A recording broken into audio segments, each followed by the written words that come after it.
Mayfield, Sir George. Show me.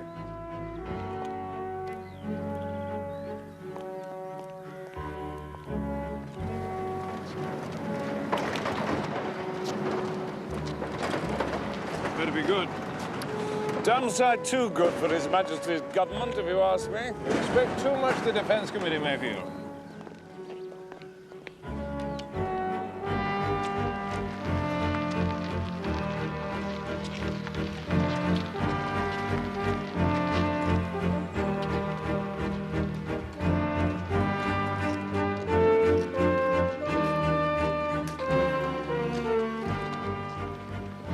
This is it at last, is it? A Mayfield Kestrel. Until we can think of a better name?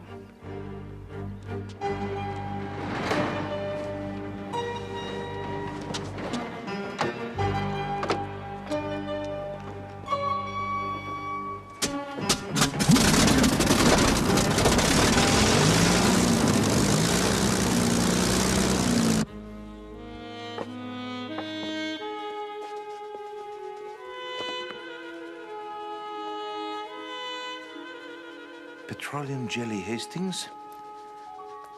That is the secret. You rub it well in, and it will prevent the cracking, yes? How'd you work out cubic what-you-call-ems? Comment? Cubic thingamies. How do you work them out? I mean, this ceiling's, what, 10 feet up, yes? So do you multiply 10? Hastings, I am trying to instruct you in the care of patent leather. Something that will be of use to you in later life. Well, so will cubic what's-it. Suppose I had to survey something or something. You do not deceive me, Hastings. You are having these eccentric thoughts because of this girl of yours, huh? The student of architecture. Well, we never seem to have anything to talk about. I tried reading a book about Bernini. She's very keen on Bernini. I couldn't make head or tail of it. No, Hastings. Women do not wish to talk about Bernini and cubic thingamies. I don't know that she wants to talk about anything. She's never in when I call round to see her. I end up having tea with her mother every day.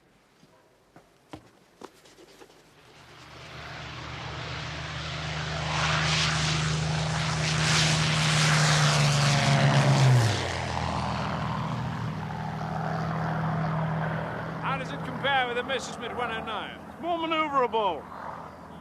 Got a turning circle of 800 feet. Visibility's better, too. Fuel injection? No. Pity. PM's very keen on fuel injection. Yes, he's right, but we just haven't got a reliable system yet.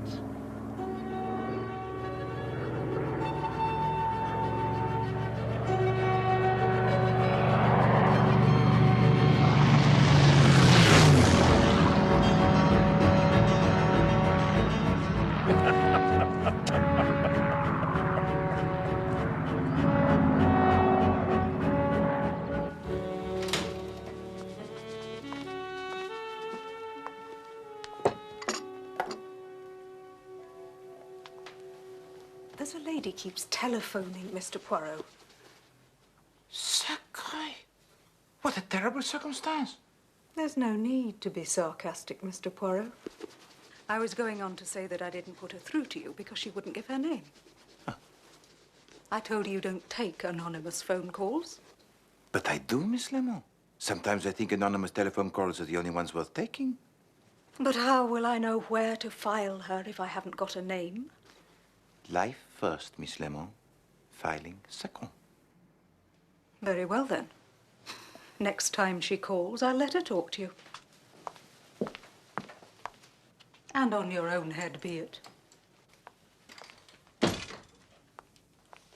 You shouldn't tease her, Poirot. She makes it irresistible.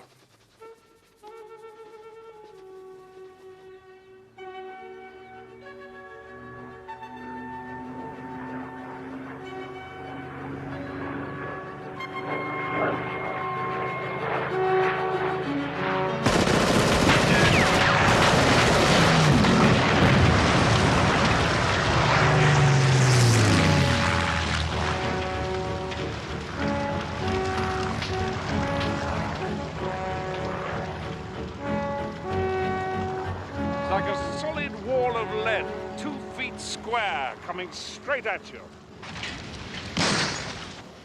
The main spire must be tremendously strong to withstand the G-force of that turning circle. And the recoil from the guns. It's built up in layers, so the whole thing acts like a giant leaf spring. And we're still improving on it, too. But I can't go on pouring my own money into the Kestrel forever. You seem not to understand the position that the Defense Committee is in, Mayfield.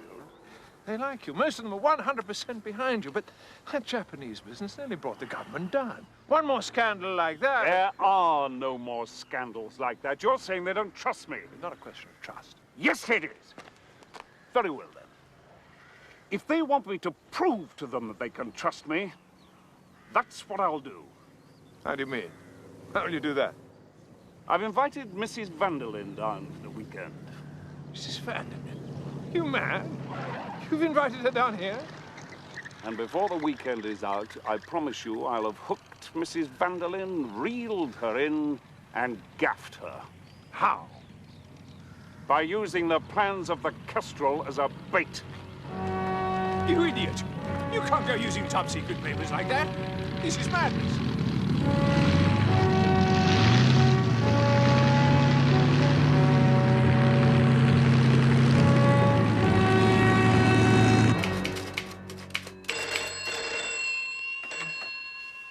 Hercule Poirot's residence?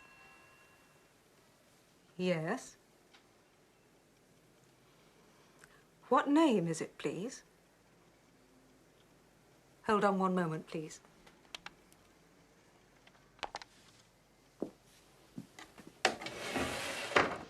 It's your anonymous telephone caller again. She's calling herself Miss Smith this time, but it's her. Put her through, Miss Lemon. Yes, Mr. Poirot. Are you there? Mr. Poirot will speak to you now. Hello. Monsieur Poirot? Yes, Miss Smith. I need to meet you, Monsieur Poirot. This is a national emergency. No, I can't come there. Somewhere where nobody will know us. I'm sure that can be arranged, mademoiselle. Where do you suggest?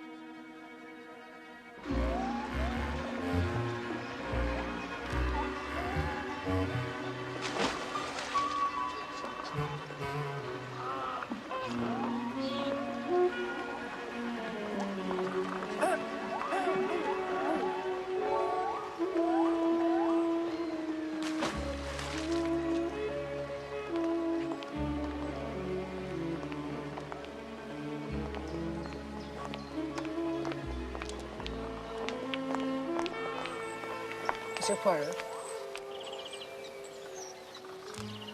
You are not Miss Smith. Yes, I am. Where's your green carnation? I wanted time to study you. Besides, green doesn't suit me. I was carrying my times. These arrangements, once made, should be adhered to, Miss Smith.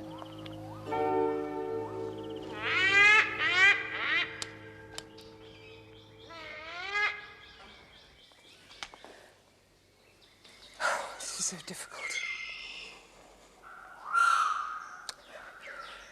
My husband. Yes? My husband has invited a woman to stay this weekend at our house. No. Miss Smith, go no further. Poirot does not handle this type of work. No, you don't understand. This is a dangerous woman. I know that a man as distinguished in his field as you are wouldn't handle sordid domestic cases. There's more at stake here. I see.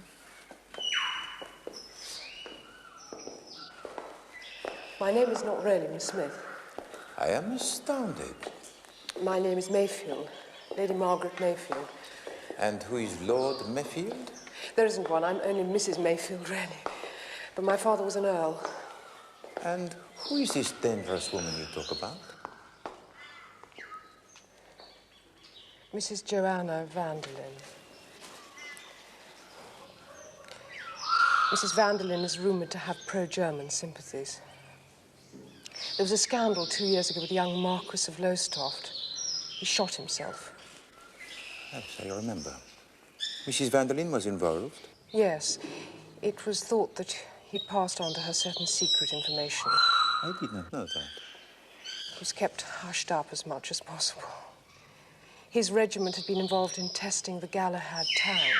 And you think... My husband is engaged in a lot of projects that are crucial to the future of this country if an enemy should gain access. Surely you do not suspect your husband of treachery? No, of course not. But the government has treated him very badly ever since that Japanese business. You must have read about it. Even though his name was cleared, they still don't give him the backing he needs. Bitterness may make him less careful than he should be. Please help me, Monsieur Poirot. There is so much at stake for England.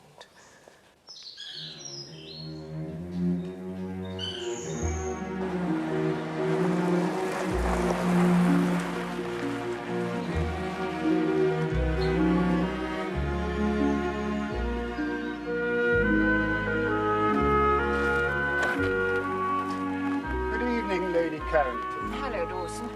Where is everybody? On the lower terrace, Lady Carrington. We can only put our trust in the League of Nations. Pray for peace. Isn't that a rather peculiar thing for an arms manufacturer to do, sir? What is it Beverley Nichols calls you? Merchants of death? Mr. Mayfield is an armaments manufacturer, Reggie, because this particular game can only be played from strength. Oh, quite right, Sir George. Oh, sorry, Dad. Didn't realize it was all a game. Where has the fabled Mrs Vanderlyn got to, I wonder? Haven't the foggiest. She arrived hours ago. You've met her before? Not since I was a child. Please. Yeah, she's the daughter of H.K. Griffin. Man used to be American ambassador over here. Apparently, we all have to be very nice to the Americans these days. Ready for when the war starts. Huh? Mother's finally arrived. All these exciting people. I wasn't warned it was going to be a rout. Isabel, I'm so glad you could come. I'm just sorry I'm so unforgivably late. Will I be completely de trop if I don't change? You'll be the talk of Steeple Bumstead. Oh, God, I wouldn't want that. Good journey, darling. Lovely, George. The A11 is particularly enthralling at this time of year. Hello, Tommy. May I introduce Monsieur Hercule Piorot? How nice to meet you. Foreign, yes?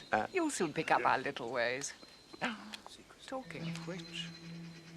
Oh, how English.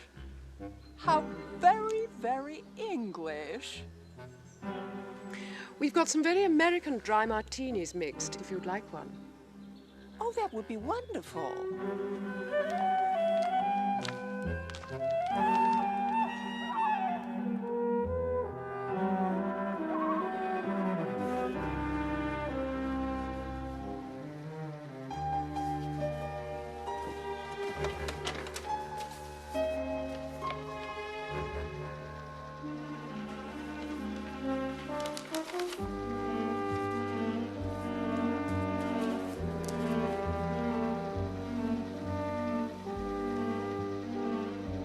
The trouble with the Foreign Office is it's very long on protocol.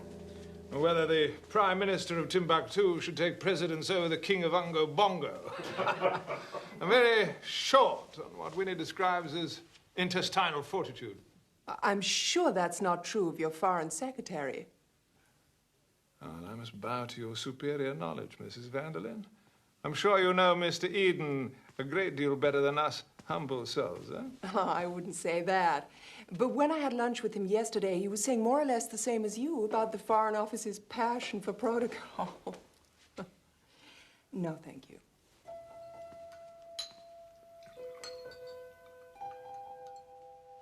I refuse to let men waste their time drinking port when there's bridge to be played. Sir George?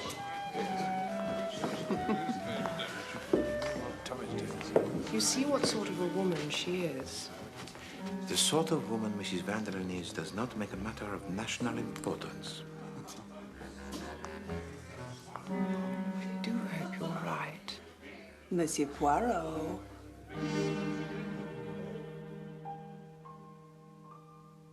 Actually, the whole European situation's rather like a bridge game at the moment. On the one hand, we have the diminutive Führer. On the other hand, Signor Mussolini, the bullfrog of the Pontine marshes. In the end, they'll both need taking down a peg or two. And what about the Emperor Hirohito, sir? Will he need taking down a peg? What did he say? Has he said something nasty again? He's such a little snot, aren't you, darling? Tommy's working too hard. He believes we're on the brink of war. That he can stop it single-handed? Something like that. The truth is, of course, he can do more than most people. Little slam, I think. Congratulations, partner. Aren't you going to give us our revenge? George and I have work to do, I'm afraid. The plans are ready for you, sir. We'll join you in a minute. Come along, George, if you'll excuse us. I will take a promenade in the garden before turning in. It will clear my brain. We might have done that before we played cards. Madame is too agreeable. Good night.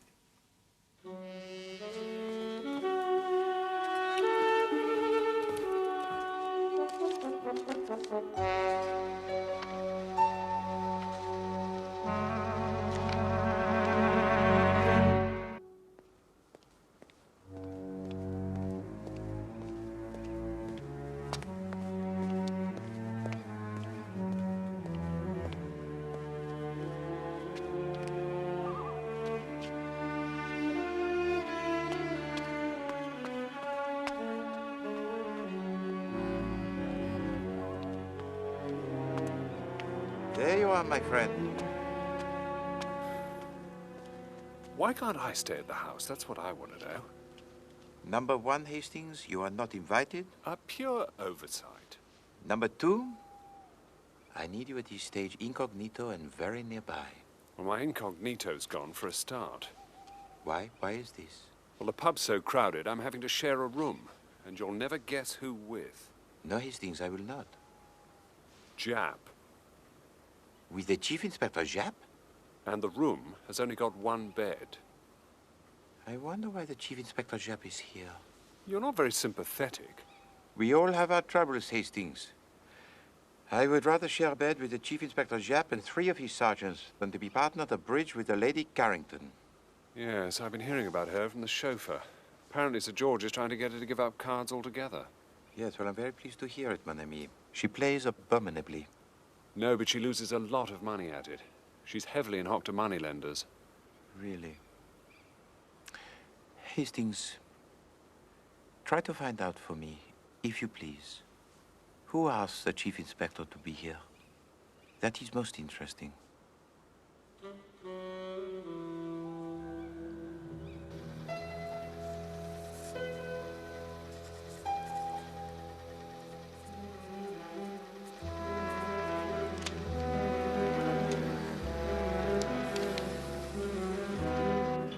Hi, Monty.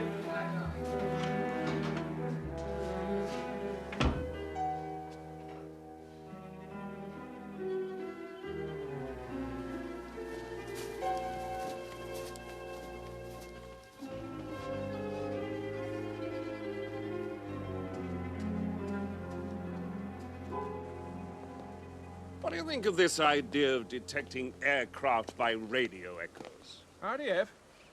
Feasible. We put a certain amount of money into research. How much money? Not going to tell you that. Oh, hello. I just came in to fetch my bag. Don't mind us. Good night again. Good night. Having that woman here is a mistake, Mayfield. No matter what your intentions are, do you no good. Do me a great deal of good when I get her put into Holloway prison. Ah, it's all nonsense. All this talk of trapping her. What was that? What? Someone ran across the terrace there. I didn't see anything. Anyway, how do you intend to trap her?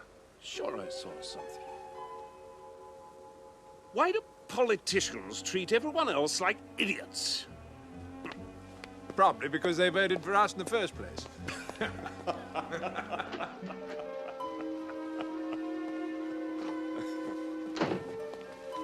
I've laid everything out on the desk, sir.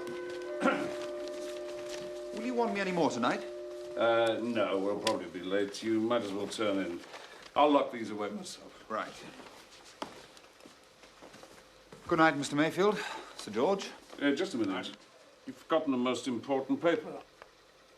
I don't think so, sir. Sheet number 3, the mathematics for the aluminium stressing. I put it on the top. Well, it isn't here.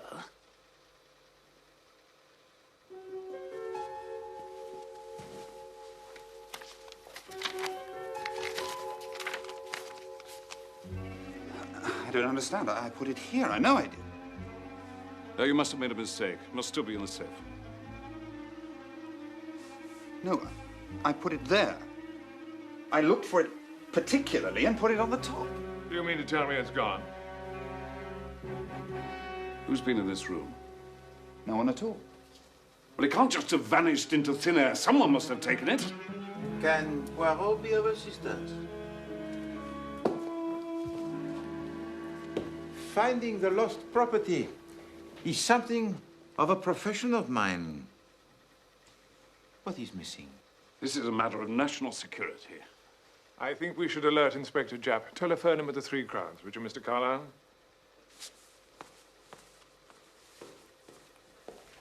Where does that door lead?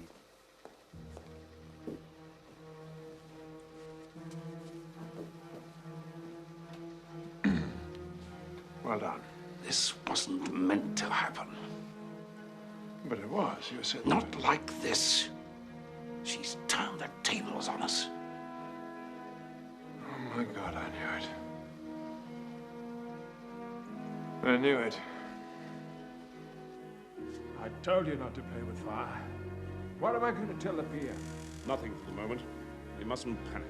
I'm damned if that woman's going to get away with it.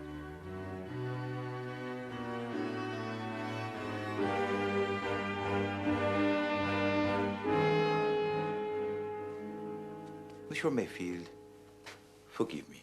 I do not wish to delve into the secrets. But please, can you give me some idea of what is on the paper? I don't know how closely you follow international events, Mr. Poirot, but Germany has just announced that she has parity with this country in the air. So I understand. Yeah, well, what that means is that that piece of paper is perhaps our only chance of keeping our civilian population safe from aerial attack. Am I exaggerating? Not a jot. So the technical breakthrough, huh? And worth a considerable amount of money. Oh, money doesn't enter into it. Well, it might with some people, and in certain quarters. Traitors, you mean? Indeed.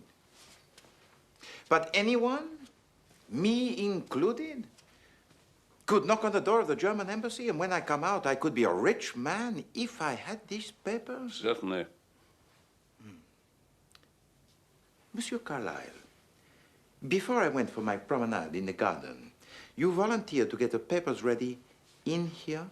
Yes. And shortly after that, everyone else went upstairs to prepare for the bed? I presume so. I don't know. Yes, they did. Mrs Vanderlyn came down again. Indeed. That's right. She'd forgotten her bag. Ah, the old gasp, huh? Oh, no, pardon. The old wheeze. To return for something you say you have forgotten. Quite. Monsieur Carlile, after you had opened the safe and got out the papers, did you leave the study again even for a moment? No, not for a second. So, everyone else was upstairs preparing for the bed, except Mrs Vanderlyn, who came down for her bag. And yet, the plans are stolen. Monsieur Carlile, do you still want to say you did not leave the study? I don't know what all this is about, Poirot. Carlile has been my confidential secretary for 9 years. He has access to all my private papers. He could have made a copy of that sheet any time he liked, with no one being any the wiser. Why would he need to stage a rather clumsy robbery? Thank you, Mr. Mayfield.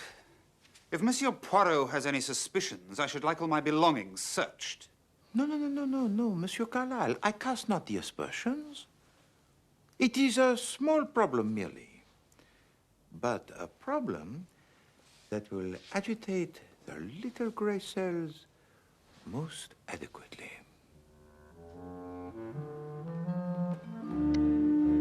With Carlile on guard all the time, I don't see how anyone could get into that room. Yes, well, it is no use running to conclusions, Monsieur Mayfield. It was from there that you saw Mrs Vanderlyn in here. A little further back, I think.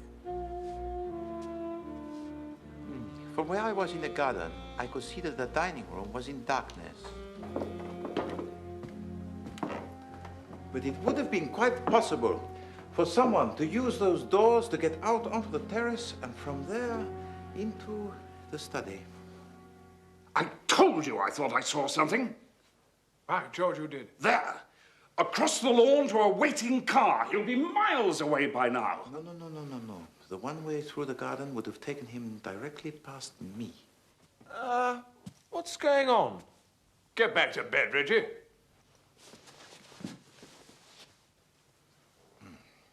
So an interesting situation.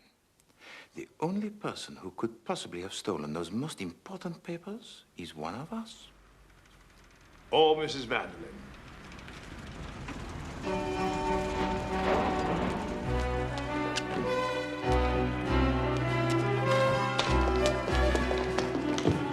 Mr Mayfield, Sir George, Poirot. What's all this then about a theft? A very important secret paper has been stolen from my study, Chief Inspector. Right, lads, fan out. Whittaker, take the north end of the house. Dobson, the upstairs landing. Beales, the servants' quarters. It is not perhaps as simple as that, mon ami. Whoever stole this paper will not leave it lying around where we will find it. Leave this to the professionals, Poirot. Missing documents are an everyday occurrence to my lads. I'll bet. And who might you be? His son. Thought I told you to go to bed. Sorry, Chief Inspector. It's all perfectly simple, really. You see, we know who stole those papers. Indeed. George, I don't think guest we should... in this house, a Mrs Vanderlyn. Really? Oh, well... So I suggest we get straight up there and... Pardon me for asking, sir, but how precisely do we know this Mrs. Vanderlyn? Can't go into details now. A matter of national security. All you've got to do... George, I don't know that this is the right idea. Sorry, Mayfield. I know it's your house and all that sort of thing, but it's my pigeon now. Come on, chap.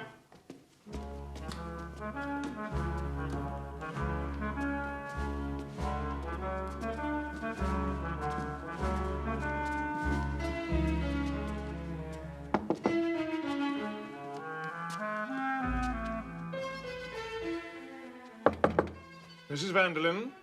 What is it? This is Sir George Carrington. I have the police with me.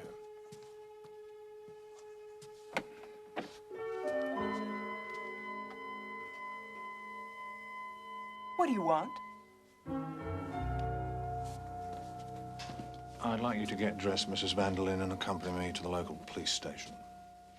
What are you talking about? If you just get dressed, madam. Damned if I will. What for? Some papers have been stolen from Mr. Mayfield's study, Mrs. Vanderlyn. And? If you could just get dressed, Mrs. Vanderlyn. Did you plan this, Mr. Mayfield?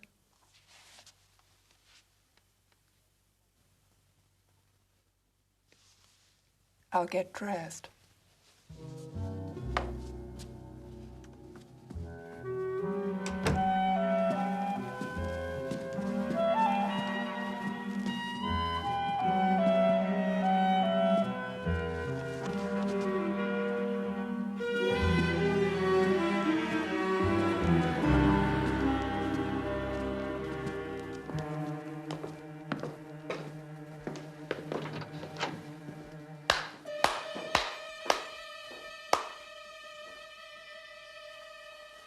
You join us at the station, Mr. Mayfield?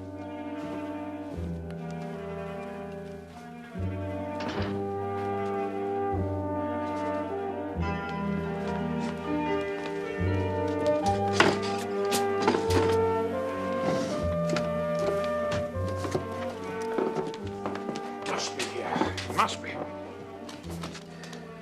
Where's she hidden it, Poirot? You're used to this sort of thing.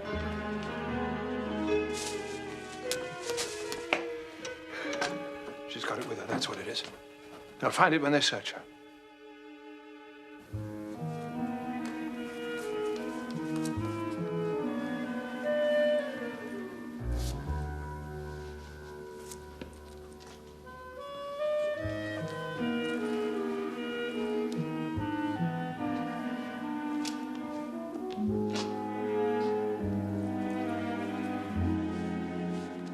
Let's imagine you're a woman, Poirot. By all means, Sir George, if it will help you. Right. You're a woman.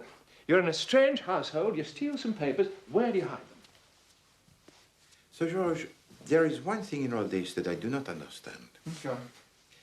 I demonstrated, quite cogently, I think, that of all the people in the house, only you, Monsieur Mayfield, Monsieur Carlile, and myself could possibly have stolen those papers, yes? Right. And yet you go on talking as if Mrs Vanderlyn was without doubt the miscreant. What? Oh, yes.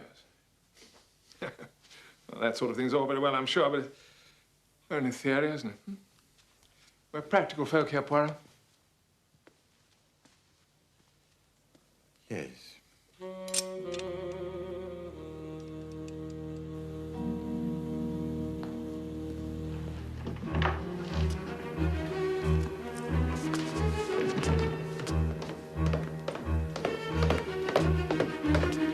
Nothing, sir.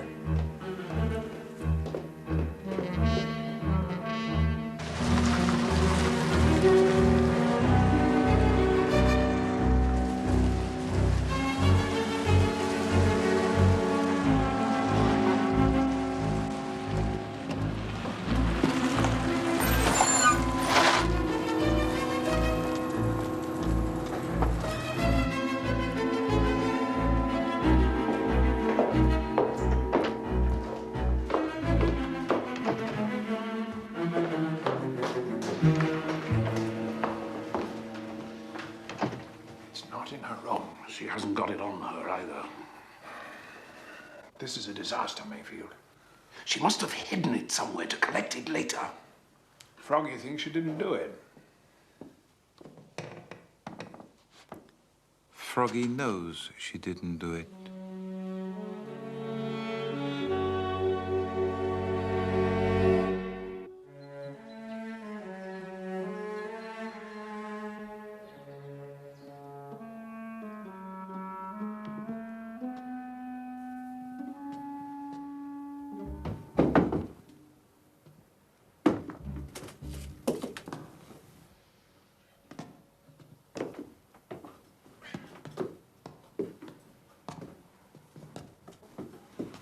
Anywhere you see the dust being disturbed, let me know. Just one sheet of paper we're looking for, remember? Could be anywhere.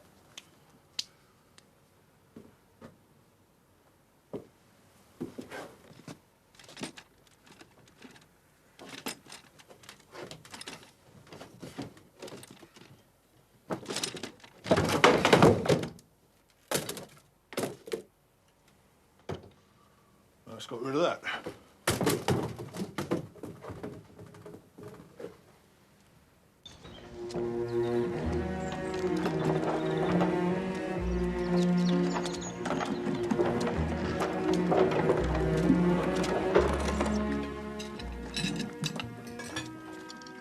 Poirot, my dear fellow, I promise you, you've never had anything like it. You know those boots he wears? Bang. The other one, crash. When he finally gets into bed, it's worse. Worse? He talks in his sleep. Now I've got you, young fella, my lad. Jab of the yard, strikes again. I thought I'd go mad. Every time I manage to drop off, he starts shouting. Stand back, lads, he's got a blancmange. Some of the things he was saying were enough to make a cat laugh. I can't take much more of it, Poirot. I've been through 3 days of a jerry barrage. Where is he now? Gone back up to the house. Oh, by the way, I found out who asked him down.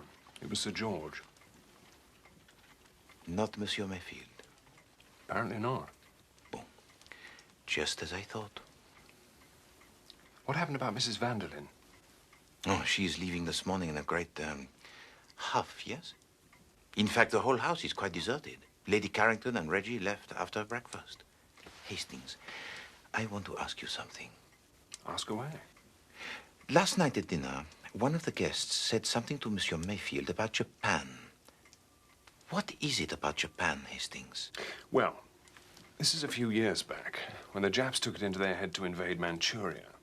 The press got hold of something about Mayfield's company supplying them with the howitzers they were bombarding Shanghai with. Turns out eventually that the press had got hold of the wrong end of the stick, as per usual. But by that time, there'd been questions in Parliament and God knows what. And a lot of the mud stuck. Hastings, I must go back to the house. Well, give me half a second, I'll drive you. I want to change the plugs this morning anyway. I thought I'd do it up there. No. I need to walk. And to think.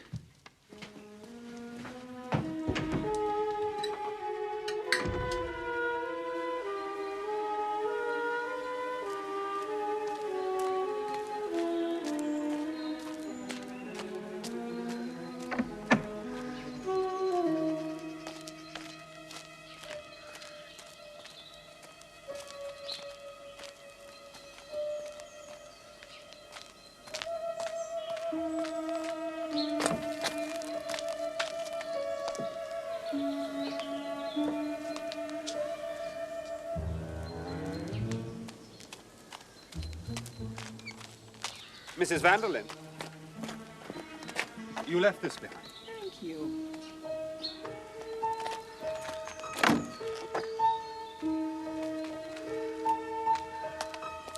Dixon?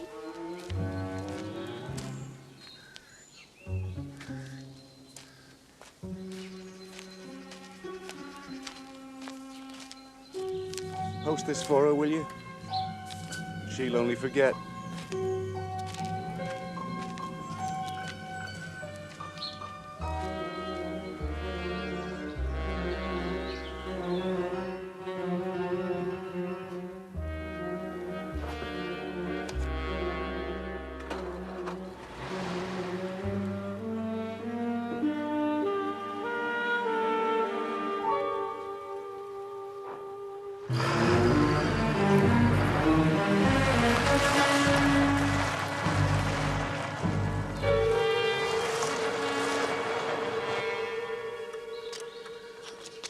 She's definitely running rich. Yeah, let's have a look at the curb.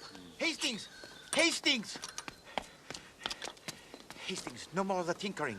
We have to follow Mrs Vanderlyn. But I've got the plugs out. It'll take me an hour to get them back. Oh, no, mon Dieu! Viens, Hastings, allons-y!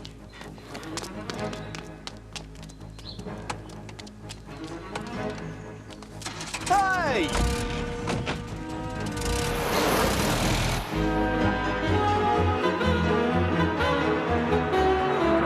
I'm assuming they're heading for the London road.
Don't let them see us, Hastings.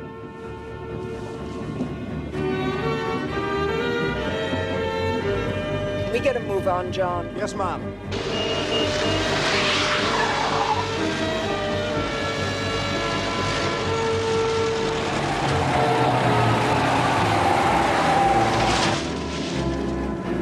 Damn! What is it? They should have turned left on the A11. Why is that, Hastings? Because that's the road to London. Where are they going then?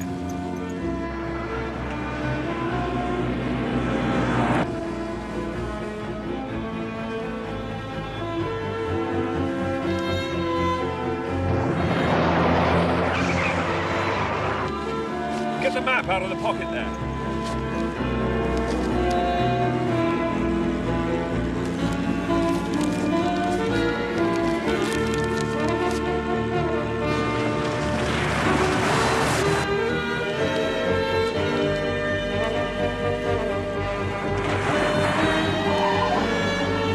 Hold tight.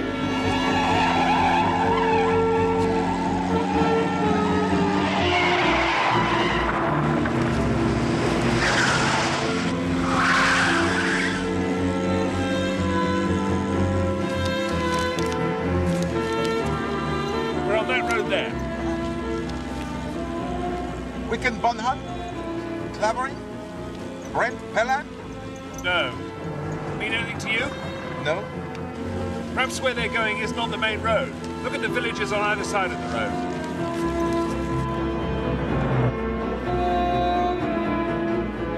Hare Street? Buntingford? Wickling? Stocking Pelham? Throcking? No. The fellow I knew at the front had a place in Throcking. Right next door to the German ambassador's country house. Hastings. Oh, my God. Can we get there before them? We can have a damn good try.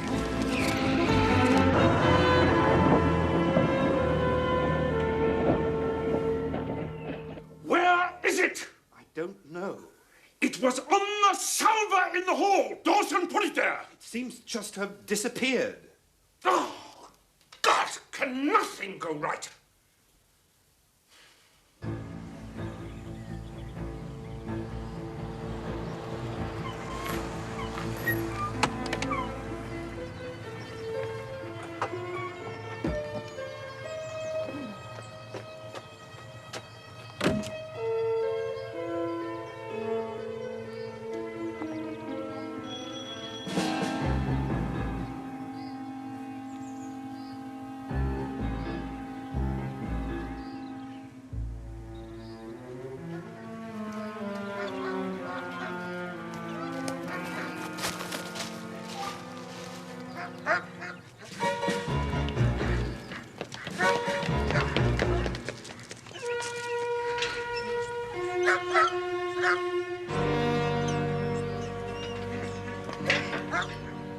Good God, Poirot.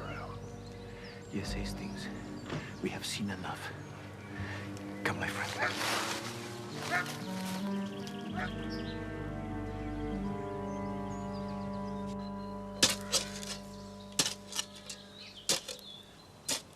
I wouldn't have thought you'd have hidden them there, sir. Have you got any better suggestions, Constable? No, sir. Poirot! You have to trust me, Margaret. I do trust you, Tommy. Everything you've worked for is at stake, though. It'll be all right. Who is it? Bonjour. What do you want, Mr. Poirot? I have come back to tell you that the plans have been safely delivered. Delivered? To the German ambassador. I'm sure Herr von Eckensdorff was very pleased. Tommy, what are we going to do? Also, Lady Margaret, I found this from one of your guests. It needed to be posted. Give me that. I don't want to read it. The address is probably a little cigarette shop or a newsagent, Monsieur Mayfield, huh?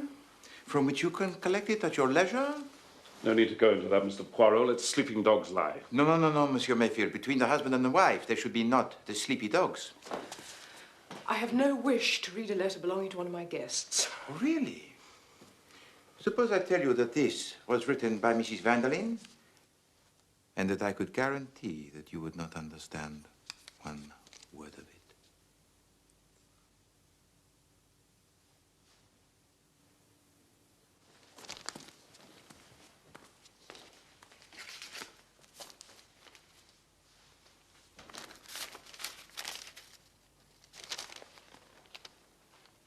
They're in Chinese. Japanese. But Tom's signature's at the bottom. This is the one piece of evidence that links your husband to the sales of arms to the Japanese. Somehow they had fallen into the hands of the Germans. It was these 2 pieces of paper that Mrs. Vanderlyn used to blackmail him. She said, however, she would exchange them for the plans of the Castro. Oh, Tom. If he was seen to hand over those plans to Mrs. Vanderlyn, he would be ruined anyway. So it had to look as if somebody had stolen them. And although he tried to persuade us that he saw this mysterious figure on the terrace, it was Monsieur Mayfield himself who stole those plans. It was the safest way. And they were securely in his pocket throughout the whole farce of Mrs. Vanderlyn's arrest. And you keep saying everything's going to be all right. It will, darling. You... Let me pass. Let me pass. Sir George. I've had enough of this, Mayfield. What's going on? I've been kept totally in the dark. No, Sir George. The Germans have got the missing papers. What? And you, Monsieur Carlile, I imagine you know this as well as anyone? The German High Command now has plans of our new fighter, on which they'll have to waste 6 months of concentrated effort before they realize they've been sold a pup. Pup? Pup? What's a pup? The little dog, Sir George. Little dog? Oh, pup. Sold a pup. The plans were doctored. The maths doesn't make any sense. But it'll take them a lot of work to find that out. Good God. You cunning old devil.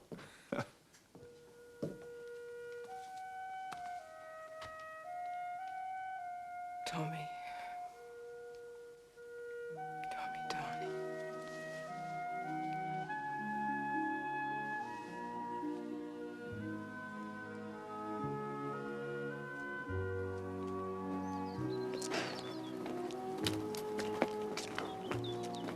Goes against the grain, letting that Vanderlyn woman go scot-free. Ah, she will pay eventually, mon ami.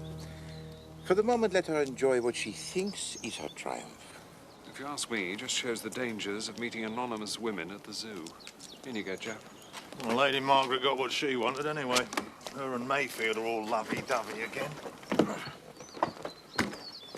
Must be depressing for you when that sort of thing happens, eh, Poirot? What sort of thing? Well, everything working out for the best. Some married couple ready for a second honeymoon. Orphaned children reunited with their parents. Yes, it is hard. But we must put on it a brave face, huh? And not allow cheerfulness to keep breaking through. Drive on, Hastings.